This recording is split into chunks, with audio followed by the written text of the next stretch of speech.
I sensed something was wrong the moment Ava passed by without a glance. No nod, no smile, just a brief, tight look in her eyes before she disappeared. Ava, the CEO's executive assistant, had been with Varen Health longer than anyone else here. She was the glue holding everything together, always the first to catch wind of news. In all my 4 years here, I'd never seen her walk past my desk without some kind of acknowledgement. Until today, I leaned back slowly, resting one hand on the trackpad around me.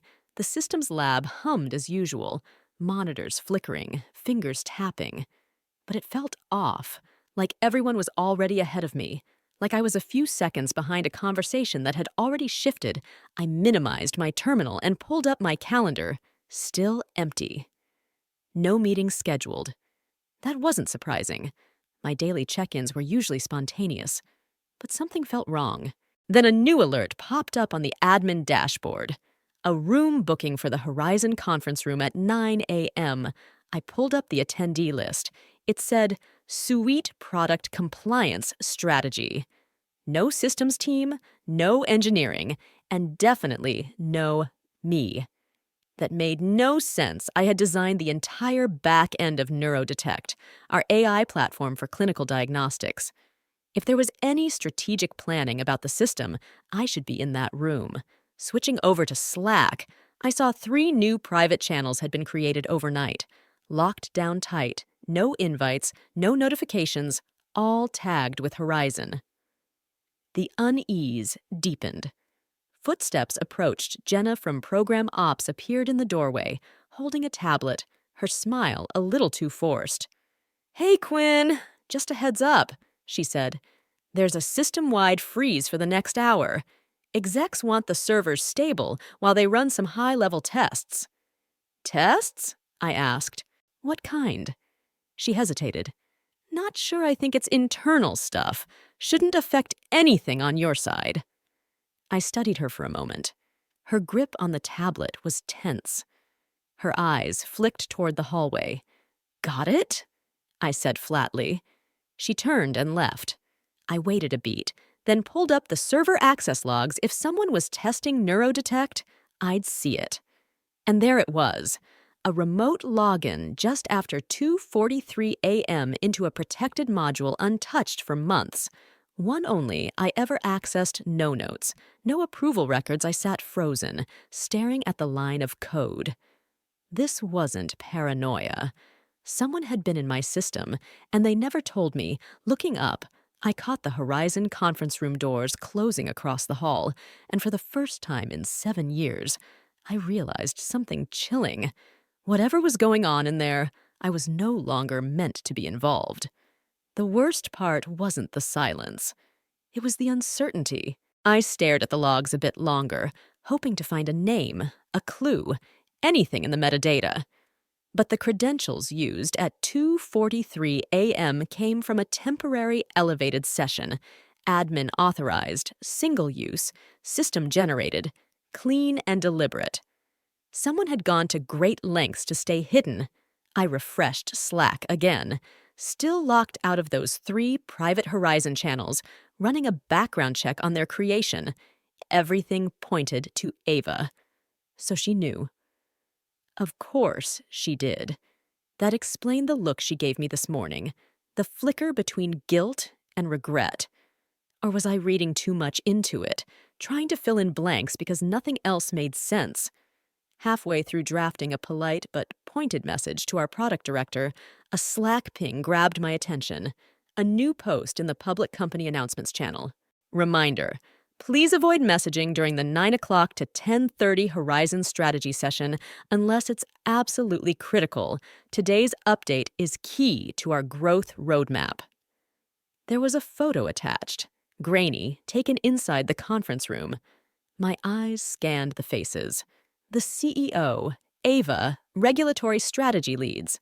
And there, standing front and center mid-sentence, gesturing at a projected slide, was a man I'd never seen before, late 40s, wearing an expensive sport coat, standing confidently, A slim tablet in one hand and a laser pointer in the other, smiling like he owned the place. I tapped the image and zoomed in on the corner of the slide deck. SmartCare 2.0 Foundational AI Integration. I froze. SmartCare was the system I built.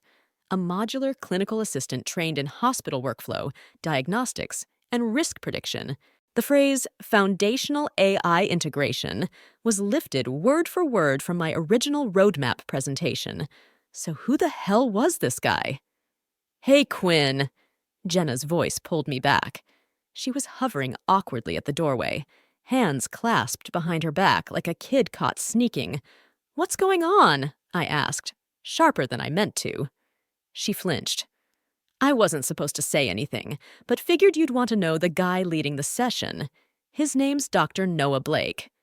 He's some AI healthcare consultant from Stanford. The CEO brought him in to advise on our platform. Refresh. I blinked. Refresh? She nodded. Yeah, they're calling it SmartCare 2.0. Now, big rebranding push. Blake's been working quietly with the strategy team for weeks, NDA stuff, I guess. A cold weight settled in my chest. I stood slowly, mind racing. Was he using our code?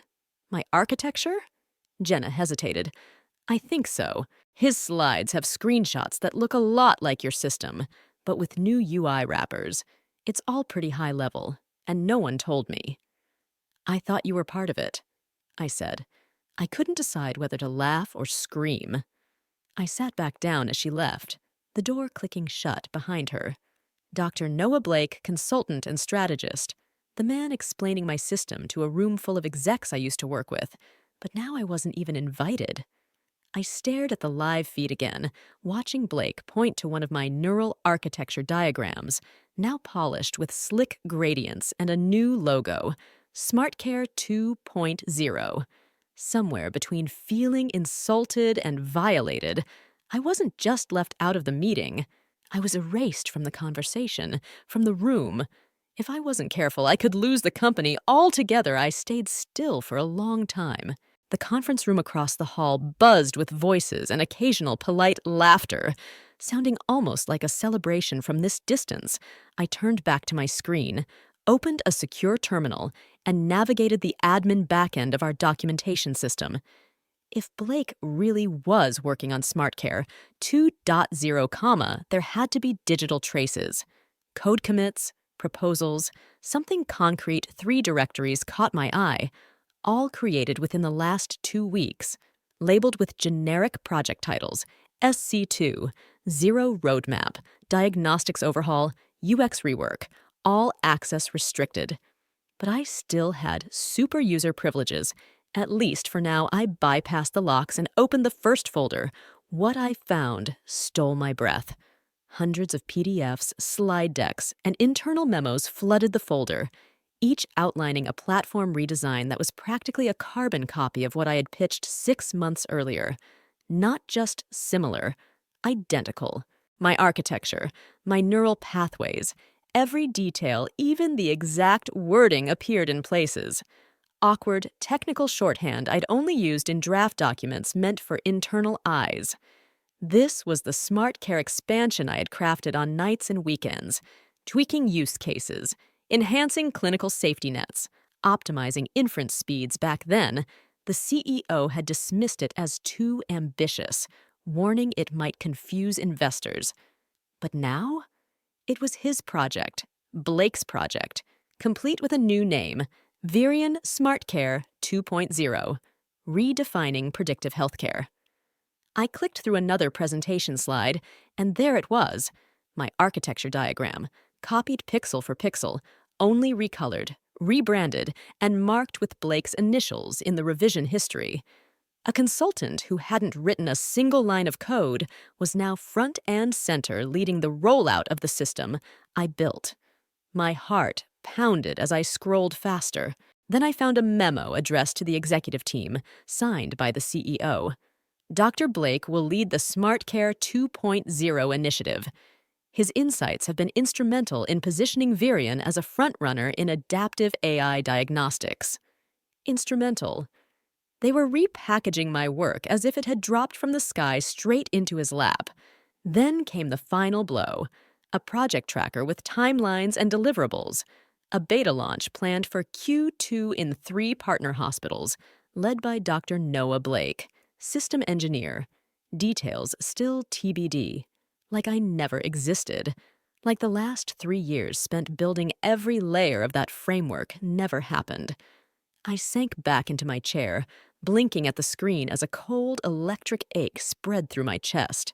Despite all their NDAs and secret meetings, they hadn't even bothered to rewrite the core fundamentals, just copy-pasted and hoped I wouldn't catch on. Legacy systems, once dismissed as too rigid, too slow, too outdated, were suddenly the hot ticket. Now that investors demanded scalable results, they dusted off what they'd scorned, slapped a new name on it, reassigned it, and handed it off to someone outside the glass walls. The conference room erupted in applause. I stayed frozen in place. This wasn't just theft. It was erasure, happening live at 10:41 a.m. A calendar invite popped up. Executive debrief, 11 a.m., Office 6C, from Ava No subject. No explanation. Just a time, a room, and an unspoken finality. I stared at it for 10 seconds before clicking accept. I stood, straightened my blazer as if it could shield me from what was coming, and walked down the hall toward the executive wing.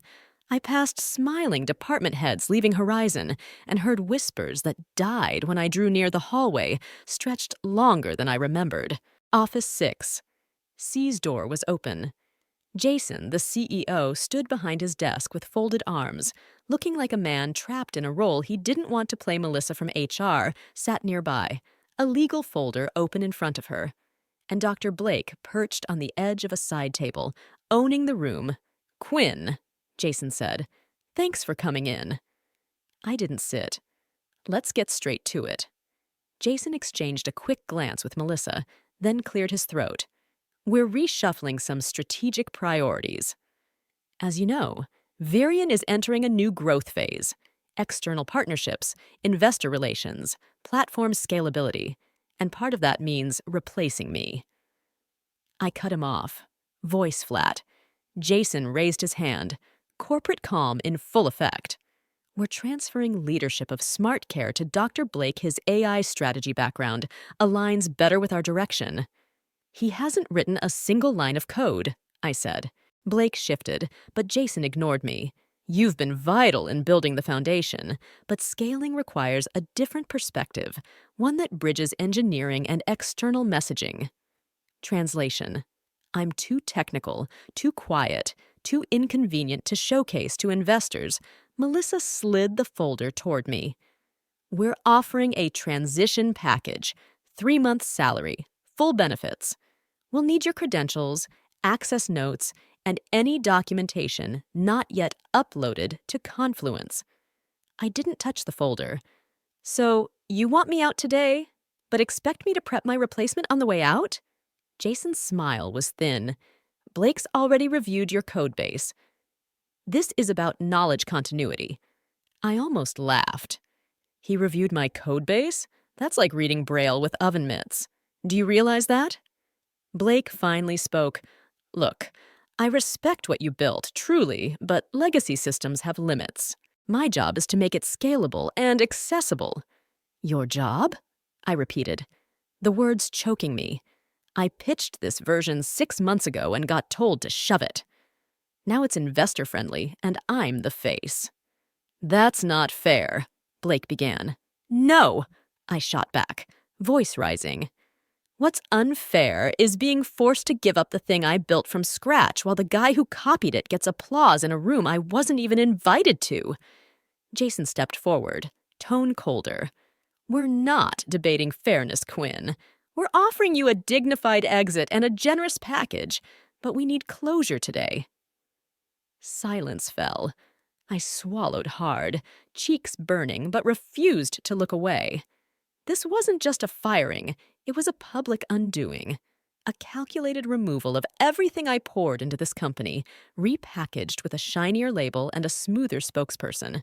I'll need time to review this, I said, nodding toward the folder without touching it. With legal, of course, Melissa replied, rehearsed. But we'll need your laptop and badge by day's end. Jason gave a tight nod. Let's make this smooth, Quinn. No need to complicate things. I glanced at Blake one last time. His face was neutral, half sympathy, half discomfort. But I saw through it. He wasn't sorry. He was settling in. I turned to the door, pausing just long enough to steady my voice. You're taking the system, but you don't have the keys, and you won't even know they're missing until it's too late. Jason called after me as I left Quinn access credentials. All of them. I didn't look back. Some doors you close gently. Others you slam so they echo the door shut behind me with a soft click. No theatrics, no noise. I walked down the glass hallway like a ghost. People glanced up, then quickly looked away, unsure whether to acknowledge me or pretend I'd vanished. I didn't care. I didn't even feel anger. Not the usual kind, no fire, no storm, just a quiet, sharp pressure in my chest, like a blade laid flat behind my ribs. By the time I reached the systems lab, my decision was already made. I packed my things slowly. One mug, one photo frame, my notepad, packed quietly. No one spoke. Jenna glanced over once, then quickly hid behind her screen. I placed my company laptop on the desk as instructed, but left my personal machine untouched. That device had been with me since I joined Virion, used only for system simulations and private sandbox testing, making it the perfect tool for what I was about to do. Slipping into the smaller, quieter secondary server room, a space far more intimate than the main data center, I felt a strange comfort. I'd practically lived here during SmartCare's early days. The steady hum of stacked hardware and the gentle vibration of running systems felt more familiar than my own apartment I plugged in, launched a secure session, and opened the NeuroETEX authentication matrix. Not the public layers, sanitized API endpoints, or investor-friendly dashboards Blake probably skimmed like a brochure I accessed the core. A proprietary neural inference engine that I'd trained, tested, and fine-tuned over 3 years. Its design wasn't documented anywhere shared. It didn't appear in formal version logs and didn't even follow company encryption standards. It was mine, built offline, trained offline, and most importantly, controlled offline. NeuroDetect's deep learning stack contained a latent protocol. An autonomous mode switch triggered when authentication tokens expired without a valid override. Officially, a safety net to prevent external tampering if compromised. In truth, it was leverage every 24 hours. The system pinged a unique biometric hash tied to my credentials. Without that ping, diagnostic modules would gradually throttle down, not fail or crash, just silently degrade, until accuracy faltered, inference slowed, and outputs became unreliable. They wouldn't notice at first, but hospitals would, and so would investors. I encrypted the latest control state, copied it to my personal drive, then closed the session and wiped the logs. Not clumsily or suspiciously, just cleanly and quietly. Shutting down the monitor, I sat in silence a moment, letting the cold settle inside me like a second spine. They thought they could replace me, that the system I built would keep running just because they slapped a new label on it and handed it to a man with a sharper suit and louder voice. But what they didn't realize was this. I hadn't just built SmartCare. I'd woven myself into it. My instincts, my judgment, my fingerprints embedded in every neural weight. Without me, the system could walk, sure, but it couldn't run. And soon, they'd learn exactly what that felt like. The first message came at 6:18 a.m. Hey, are you seeing this? SmartCare flagged a stage 4 cancer alert on a broken wrist case. No metastasis, no indicators, just a full oncology workup out of nowhere. It was Raj, one of the clinical integration engineers who used to report to me. I hadn't heard from him since the transition day 10 minutes later. Another ping. Systems acting weird diagnostics running out of sequence pediatric scans routed through cardiac models, something's off. I didn't reply, just watched the alerts pile up as the stream grew impossible to ignore. By 7:05 a.m., coffee in hand in my kitchen, I scrolled through the logs. They didn't know I could still see the pattern was clear. Neurodetect's modules were staggering. A minor misclassification here, a 1.22-second delay in inference there, nothing catastrophic yet, but cumulative. It would erode clinical trust faster than any breach by 7:26 a.m. Error reports hit the executives. Then the phone rang. Blocked number, of course. I let it go to voicemail. It rang again and again. On the fourth call, I answered. "Quinn," Jason said. No greetings. His voice was tight. "We're seeing inconsistencies with the SmartCare rollout diagnostic alerts misfiring. Several hospital admins flagged it." I let silence stretch. "We need you to look into it," he added softer. "Just a quick review of inference protocols. You know the system best." "Isn't that what Dr. Blake's for?" I asked calmly. A pause. "He's working on it, but there are credential issues, some deep modules locked behind dependencies he can't trace." "Interesting," I murmured, almost like someone embedded protocol-level restrictions needing a master key. Jason sighed. "Quinn, please. This isn't politics. Patients are involved. This is critical." The urgency pivot, the professionalism plea. I knew the dance I wasn't unfeeling. The last thing I wanted was harm, but I wasn't a martyr either. "I'll need a consulting agreement," I said flatly. "Triple my old salary, full autonomy, access to my sandbox. No Blake, no red tape." Jason didn't argue. "Legal will send something within the hour." I hung up, set down my coffee. It tasted better than it had in weeks. 15 minutes later, a fresh access key hit my inbox with a stripped-down remote login. I connected to the core, ran a deep integrity check, and watched the audit logs light up like a Christmas tree. Of course, Blake had tried modifying my architecture, probably panicking, attempting to override degradation protocols without grasping their triggers. In doing so, he corrupted the rule hierarchy that governed diagnostic prioritization. The system wasn't broken. It was acting exactly as designed, shutting down logic it could no longer verify. By 8:42 a.m., I'd patched the worst of it. No fanfare, no announcements, just silent recovery.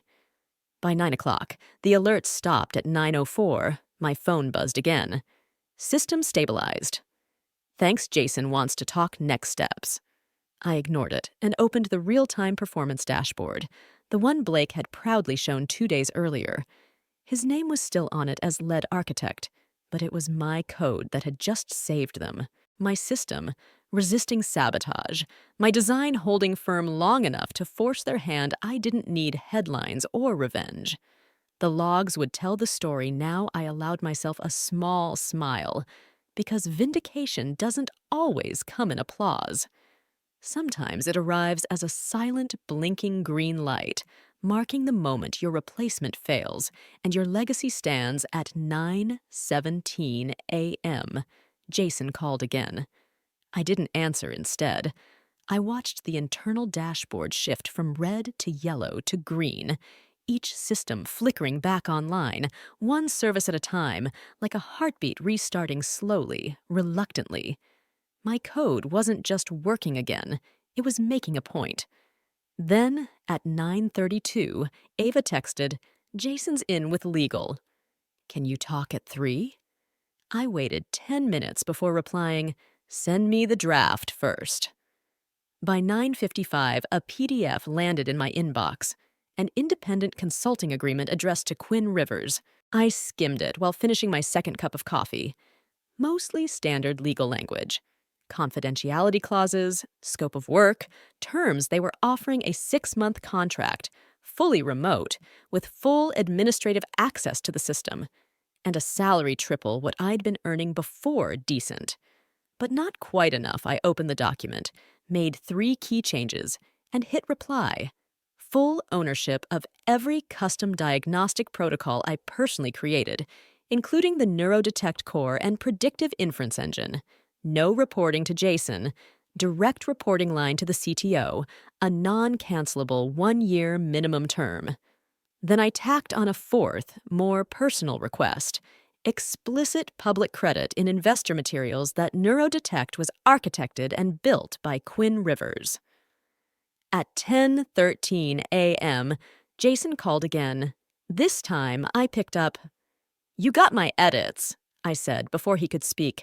"I've seen them," he replied flatly. "The board's reviewing now." "No rush," I said lightly. "But I'm moving fast. My inbox is busy. Some pilot hospitals might pull out unless the system stabilizes and stays stable." Silence. Then, "We've already had 3 escalation calls. Clearwater Medical and a group in Boston among them." "Yeah, I heard," I replied. "You know what else I heard? They're asking who wrote the core Model 1, even asked if Blake was the original designer." Jason exhaled slowly. "Fine terms, accepted legal will finalize, but Quinn—" His tone softened. "Don't take this personally. Things escalated fast. We needed someone who could move quickly and manage optics. You were too close to it." "I built it," I said flatly. Being close wasn't the issue. It was how you valued silence. "I didn't mean that," he cut in. "But you did. You thought a shiny external face would impress the board more than deep institutional knowledge and technical skill. You gambled on a story. And now you're facing reality." He said nothing, so I delivered my final point calmly. "You don't have to believe I'm the best for the job. You just have to understand the system knows I am because I trained it that way." Jason didn't argue. "Contract will be signed before noon." At 10:46, the final version arrived. Exactly as requested. Title: Senior Technical Consultant, Diagnostic Systems, reporting directly to CTO, 1-year commitment, full IP protection, and a footnote publicly crediting foundational AI models deployed under Vian SmartCare as originally developed by Dr. Quinn Rivers. I signed, "Felt nothing. No triumph, no vindication, only clarity." By 11:02, I reconnected to the system. This time it welcomed me. No blocked credentials, no throttled performance, clean, stable access to everything that mattered. For 2 hours, I rerouted core functions, locked down override pathways Blake had meddled with, and restored fallback protocols he tried to bypass. I didn't delete his changes, simply quarantined them in a read-only sandbox labeled experimental, uncertified. Let him discover it later. By 11 a.m., NeuroDetect was fully operational, stable, functional, secure. At 1:42 p.m., Ava messaged, "Investor meeting just wrapped. Jason named you lead consultant and credited the turnaround to your emergency intervention." I smiled faintly. He could spin the press release any way he wanted. The logs told the real story. And now so with the contract, it began with a minor budget tweak flagged during routine finance updates.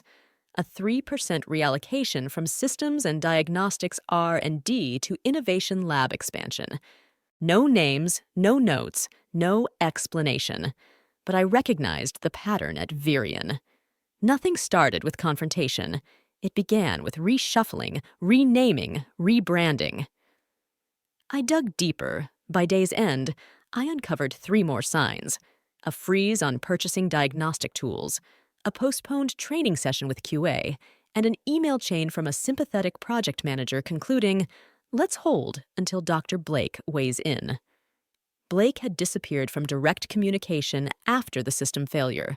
Publicly, at least, he was on a special assignment, exploring growth strategies. But now he resurfaced. Not in code or docs, but in the strategic margins, wielding influence. I noticed it first in meetings. CTO. Daniel's eyes flickered uncertainly whenever slides titled Platform Transparency, Auditable Logic, or Compliance Readiness appeared. like someone who'd seen something but wasn't sure to speak up. 2 days later, Ava forwarded a new pitch deck for the board's quarterly session. Beyond legacy, a vision for explainable AI in clinical settings, Blake's name adorned the title page. The content was polished, sleek, and dangerous.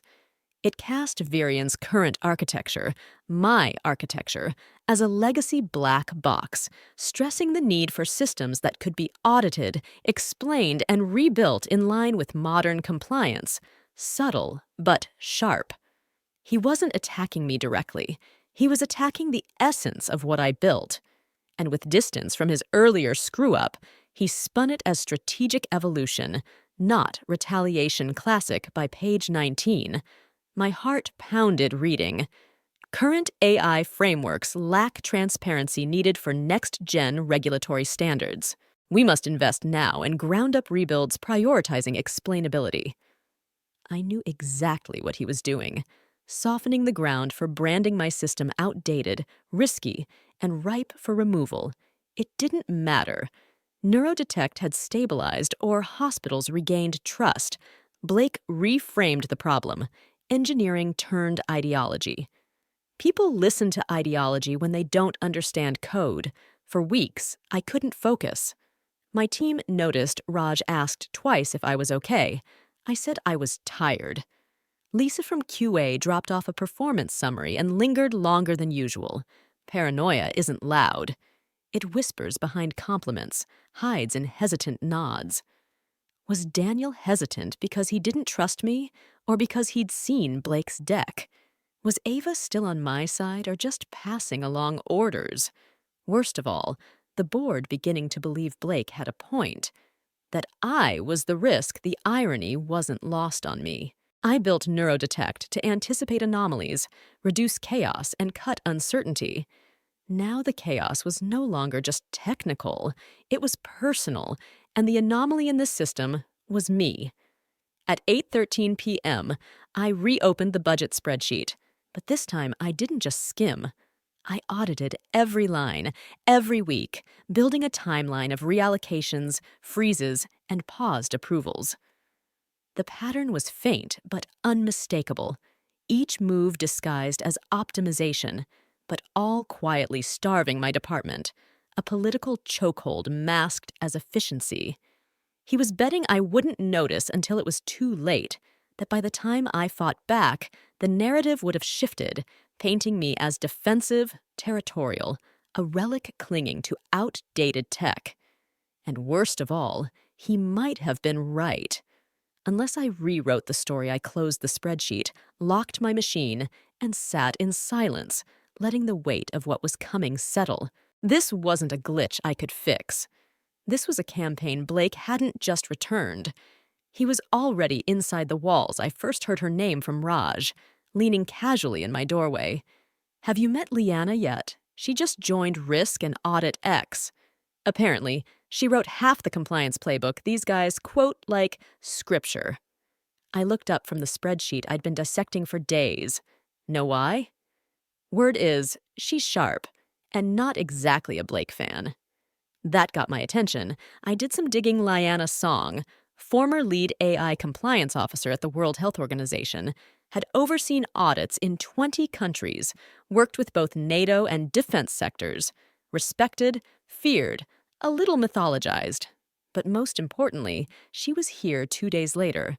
I saw her, in the server room no less, not where Risk usually lurked. Black slacks, high-neck blazer, silver-streaked hair braided so sharply it looked structural. Her eyes scanned everything. Efficient and measured, I introduced myself. "Quinn Rivers," I said, offering my hand. "I know," she replied, shaking firmly. "You're the one who built the black box, outperforming every explainable model in market trials." I arched an eyebrow. "Is that a compliment?" She smiled. "It's a challenge." We sat over coffee in a quiet corner on the diagnostics floor. Neutral ground. I expected guarded professionalism. Instead, I got something more dangerous. Curiosity. "You've seen Blake's deck," I said. She nodded. Multiple versions. The one he sent to the board, the one floated to marketing, and the one he pitched me off the record. I froze. He approached you indirectly, asked for an internal audit of Neuroet's early logic paths, claiming transparency. Then I ran a comparative audit on the flagged misfires from the week you consulted, but weren't reinstated yet. Her fingers tapped a rhythm on her cup's side. Someone modified the testing environment, she continued, created false inconsistencies by feeding mismatched patient data through a stripped-down interface of your model. My stomach dropped. Let me guess, I whispered. Blake framed the results as proof your system was too opaque for clinical use. She nodded once. That's why your outputs looked skewed in his deck. The errors weren't organic. They were engineered. Relief and fury tangled in my chest. Can you prove it? I asked. She met my gaze. I already have. I exhaled for the first time in weeks, the tightness in my chest loosening. Why tell me? Because I don't like systems weaponized for politics, she said simply. And I've seen what happens when decision-makers favor optics over outcomes your model isn't the problem. The fact that it works better than his, that's the real threat. I studied her. And if I want to fight back? She tilted her head. Legally, you could go to the board, but they'll flinch. Internal sabotage is always tricky, especially when it's masked by someone with Stanford credentials and a polished appearance. I smirked despite myself. Strategically? I asked. Expose the pattern. Don't defend yourself. Defend the data show where his audit failed. How his changes created the very problems he used as leverage. Turn his case into a cautionary tale. I leaned forward. Will you help me do that? She finished her coffee, set it down, and stood. I already am. That night, we worked side by side in the quiet, glass-paneled war room overlooking the server hub. Liana pulled log records. I overlaid architecture maps. Raj joined after hours with interface data. We rebuilt the storyline by line, timestamp by timestamp. What emerged wasn't just a rebuttal. It was a blueprint for reversal. Every false flag Blake raised traced back to his own sandbox. Every mismatch a deliberate rerouting. By midnight, we had a clean, annotated timeline, cross-verified, legally sound, technically airtight. I looked across at Liana. I thought I'd have to survive this alone, I admitted. You might still, she said, but now you won't be fighting blind. For the first time in a long, exhausting battle of postures and silence, something unfamiliar settled beneath my ribs. Hope, not naive optimism, but strategic hope. The kind that comes when pieces begin to shift and the board doesn't know it yet. Their golden consultant just became a liability. The plan wasn't to go loud. Not yet. This wasn't about grandstanding or public confrontation. It was precision. Collecting facts like blades, placing them where they could cut cleanest. We started the next morning. Liana and I formed a task group under the guise of a performance stabilization initiative. Raj gathered interface logs. Lisa pulled behavior flags. Our lead infrastructure engineer rerouted system mirroring to a protected sandbox so we could trace anomalies live, undisturbed, and unfiltered. For 4 days, we lived in that room. No leaks, no chatter. Just time-stamped evidence piling up. And Blake never suspected he'd built credibility on a single premise. No one would check his numbers closely because he looked like someone who didn't need to lie he was wrong. By day 5, we'd mapped 37 instances where SmartCare deviated from baseline. Of those, 34 came directly from Blake's testing environments. Cases where he deliberately overrode input protections to reroute incompatible datasets through mismatched modules, forced mismatches designed to cause failure worse. He cleared internal flags after each injection, erasing traces from live interfaces, but not from server logs. While he wiped front-end records, he hadn't touched mirrored authentication pings. Leanna found them buried 3 layers deep. Residual key calls issued under masked sessions. His digital traces lingered like ghostly signatures. I stared at the screen as Leanna brought them up, glowing orange in our audit interface. "Are you absolutely certain?" I asked. She nodded. I cross-checked with his workstation ID. The same session accessed DevOps notes only Blake could reach. There's no other explanation. He didn't just manipulate data. He staged the entire scenario. I leaned back, hands steady. I wasn't angry anymore. I was done reacting. Now I was acting. That night, I compiled our findings into a formal audit report, not a complaint or memo, but a full audit with appendices, log chains, before and after comparisons, user credentials, and a supplemental video walkthrough narrated by Leanna. No accusations, just hard evidence at 8:47 a.m. I submitted it directly to the board through a compliance channel that bypassed Jason completely. At 9:03, the audit chair acknowledged receipt at 9:16. The board secretary confirmed by 9:44. Ava forwarded me a calendar invite for a closed session that afternoon titled Internal Security Review, Smart Care Deployment. No one called me, no one acknowledged the file. But I didn't need them to. The system would speak for itself. I glanced around our war room, whiteboards covered with sequence diagrams, coffee cups pushed aside, digital logs scrolling quietly. Raj was debugging a test loop. Leanna annotated the timeline Lisa reviewed flagged clinical regressions. This was no longer defense. It was reckoning. We were ready. The glass door hissed shut behind me. Inside, the boardroom gleamed with chrome and tension.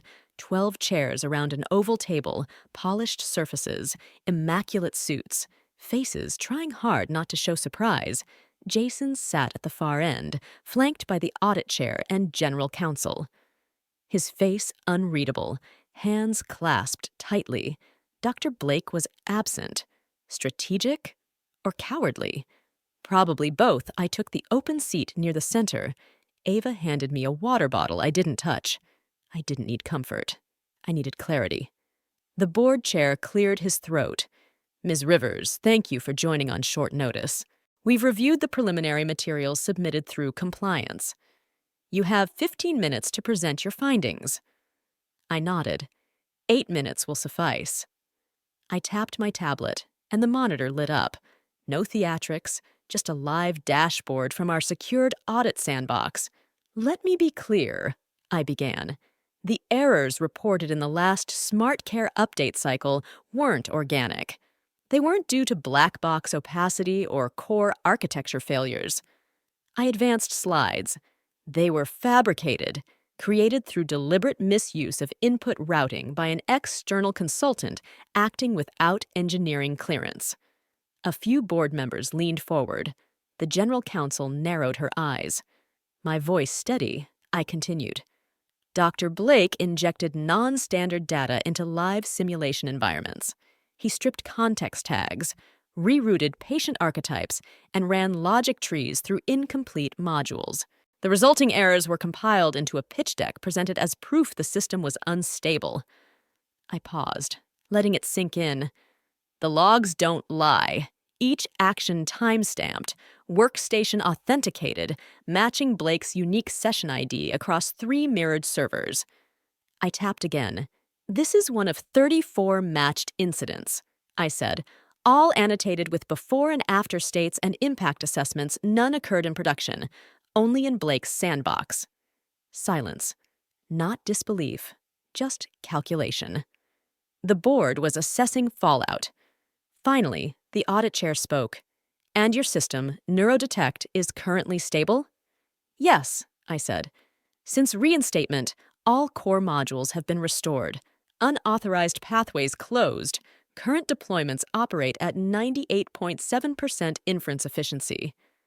I looked the chair in the eye. "Doctor, Blake's proposed rebuild is based on manipulated data, risky both reputationally and clinically." Jason spoke, cautioning. Let's be careful with language. Dr. Blake's intentions may have been self-serving. I cut in sharply. Unethical. Let's call it what it is. Silence again. The chair folded his hands. Effective immediately, we suspend the SmartCare 2.0 Rebuild Initiative. All consultant privileges for Dr. Blake are revoked pending formal investigation. Jason flinched, but stayed silent. We will restructure the Diagnostic Systems Division. The chair continued. Ms. Rivers, we'd like a proposal by week's end for a permanent governance framework. Internal leadership with full transparency. I nodded, calm on the surface, but inside something unfurled. Not triumph or vengeance, but justice. I stood, gathered my notes, met the room's gaze once more. This isn't about protecting my code, I said. It's about protecting the truth. Then I walked out, head high, hands steady, not fighting for a seat at the table anymore. I was redesigning the table itself. The offer came at 6:42 a.m. subject line. Executive appointment, Chief AI Officer. The message was brief, a formal board letter inviting me to lead all AI systems at Virion. Not just SmartCare or Neurodetect everything reporting directly to the board. No middlemen. No more Jason. I read it twice, then once more. By the time the office woke, news had spread Jason was gone. Blake's contract terminated effective immediately pending review. The department I'd built was renamed the AI Systems and Architecture Division, with my name on the org chart, a new title, full remit, a growing, respected team. I felt no rush of triumph, no victory lap, just quiet clarity. Something hard-fought ended, and something new began. Later that morning, Daniel, the CTO, stopped by. Congratulations, he said with a small smile that felt genuine. You earned this. I returned a half smile. Feels strange. How so? I looked around these walls where I was once sidelined. Now standing as executive, I thought I'd feel more satisfied. He nodded. That's because you didn't win by crushing anyone. You won by outlasting. There's a difference. After he left, I sat in silence for a long time. Then I opened Neurodetect, the core code, the real version, untouched by anyone but me. I scrolled through the scripts, the hidden modules, and the adaptive learning weights I'd spent years perfecting. It was complex, elegant, mine, but it couldn't remain locked away forever. Systems don't thrive in shadows, and neither do people. So I created a new branch, Endor Training V1. Not the entire source code. Some parts were still too sensitive, but enough to grasp the architecture, study the logic, and carry the work forward without me physically present. Then I messaged Raj. Let's talk succession. It's time to start training someone to lead Neurodetect V3. His reply was immediate. Seriously? Seriously? I locked the branch, penned the documentation myself, and sent it out to the training group that afternoon. When Lyanna saw the commit, she came straight to my office. You're giving this away. Not giving, I corrected. Building a bridge, especially after everything they did. She regarded me silently for a moment, then smiled. You're going to be a different kind of executive. I hope so, I whispered. That evening, I watched the office clear from behind the same glass wall I once stood behind, unseen and uninvited. Now, they saw me more importantly. They saw what I'd built. Not just a system, but a legacy designed to evolve one that no longer needed guarding because it was ready to be shared.